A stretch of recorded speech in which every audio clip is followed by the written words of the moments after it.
What's up, guys? Mason the Brock Henderson here, and this is The People vs. O.J. Simpson, American Crime Story, Episode 1, From the Ashes of Tragedy. Quick little backstory behind this. I'm 21, so this was going on literally the year I was born. Pretty sure it was 94. Um, so I didn't get to experience any of this in real life. I kept, you know, talking to my parents about it just a little bit to kind of see what they remember about it compared to what the show is saying. But honestly, I didn't want to do a whole lot of research on it. Mainly because I wanted to go in clean slate.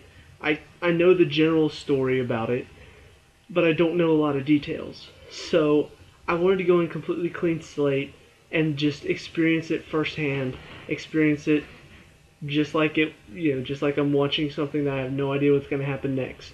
Um, Obviously, I know the end result, but I like to experience it bit by bit. So, this is the first episode. Good opening. I like the fact that they kind of just jumped straight into it. They didn't really wait. They didn't go, okay, let's build up these characters. Let's build up OJ. Let's build up Nicole. Let's build up, Robert. Both Roberts. They just went straight into Nicole's already dead, and so is the other guy. They didn't talk about him as much. I can't remember the name now. But they're already dead, and it's pretty much in the aftermath of all of that what's going on, and it's really really interesting so far. Some of this, it's kind of interesting. Like I said, my dad happened to be like around when I was watching it, so I kept asking him a few questions here and there, because I knew that there was a lot of questionable stuff going on around it, and like even in his interview, in OJ's interview, when he's talking to him and he's giving them like 3 or 4 different answers sometimes, I'm just like, they really allowed that to happen? Like, is that real? And he was just like, I don't know.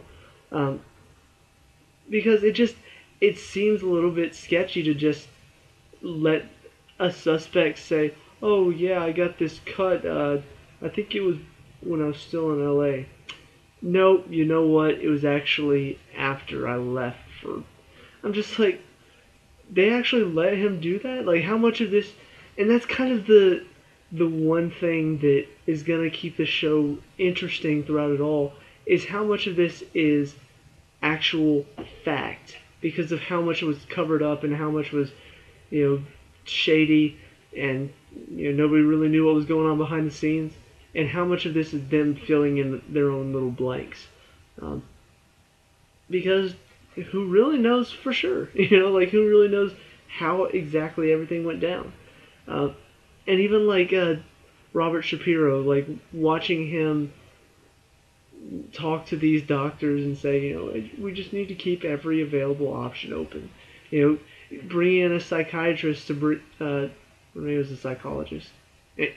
Either way, bringing in somebody to declare him, oh well, he's mentally insane, just in case they can't like prove self-defense or something like that. So it was really interesting to see all that, and kind of once again made me question, did all of this really happen?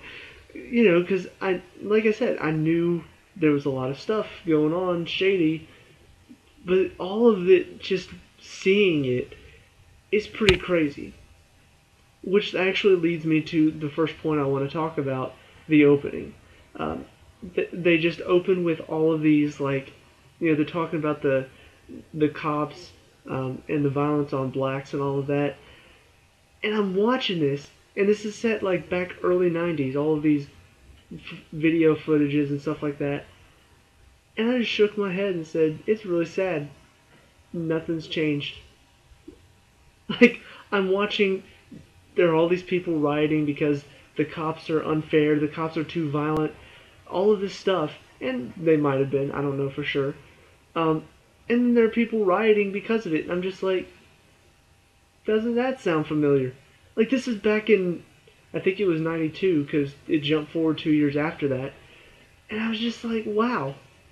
Like, have we really not changed in the past 20 years? That's really sad. That is really, it was kind of upsetting, but really set the tone for this whole series. And a brilliant move, in my opinion, to show that, to show kind of how things, the more things change, the more things stay the same. You know, really brilliant opening that just says it all without saying anything. And, in my opinion, shows the facts that whoever's behind this show right now, they've got a brain on them. They're thinking, and they're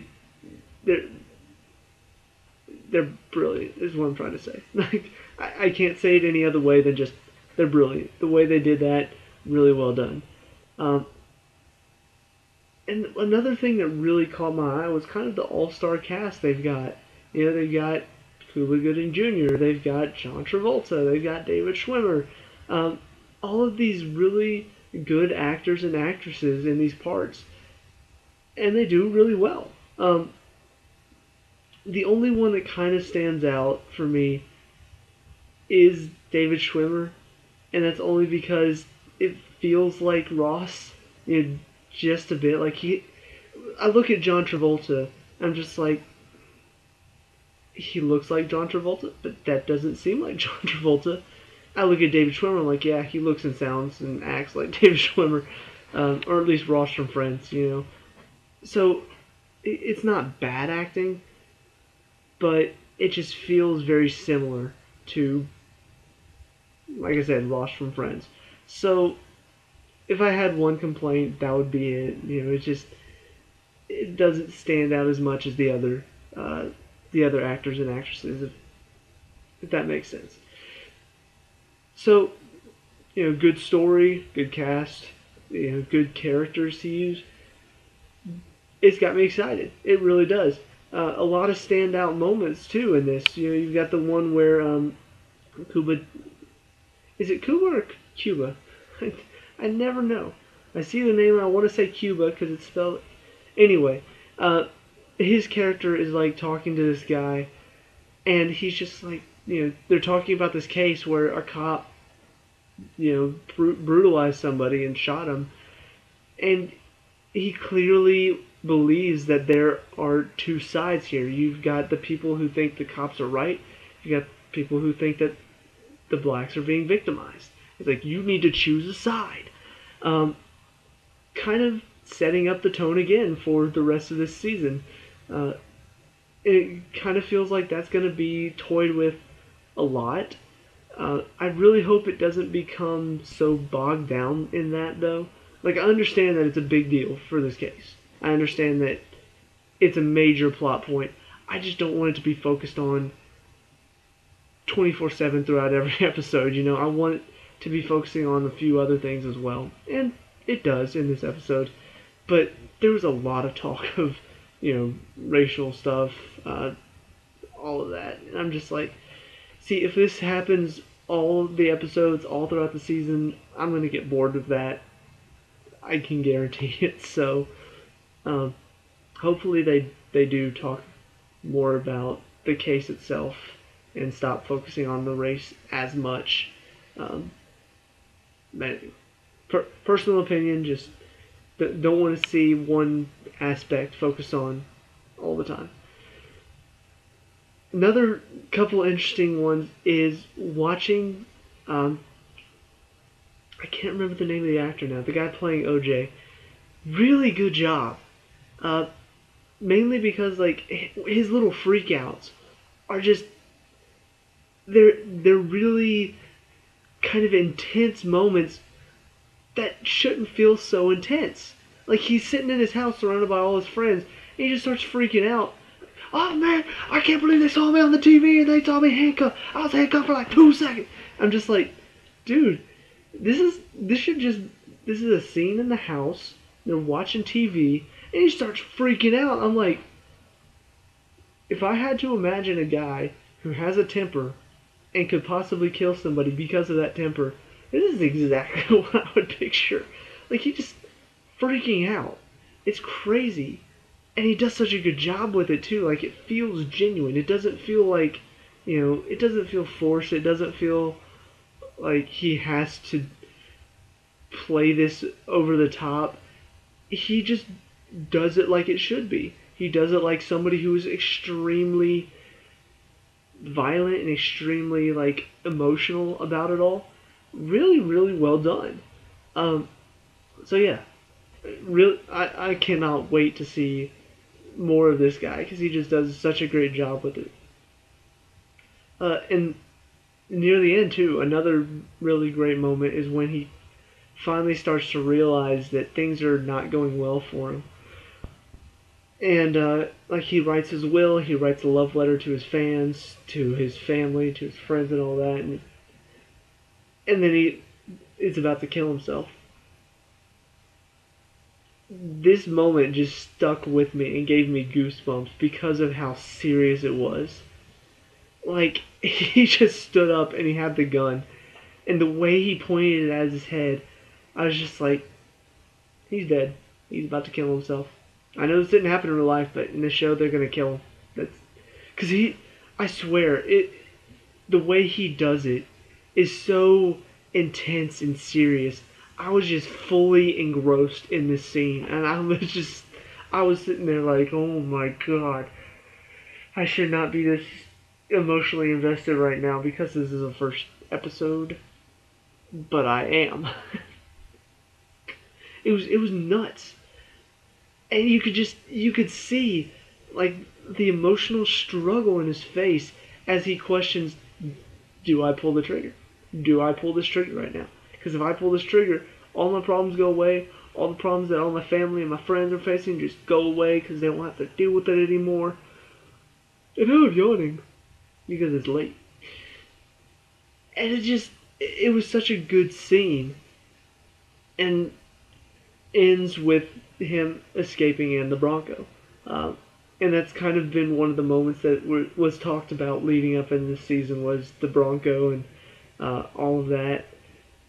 What's exactly going on there has yet to be seen, but this is a very good episode to build up for the rest of the season. And I find more and more that FX shows do a really good job of starting off each season for most of their shows. Of course, the only three that I've seen are this one, Fargo, and Justified.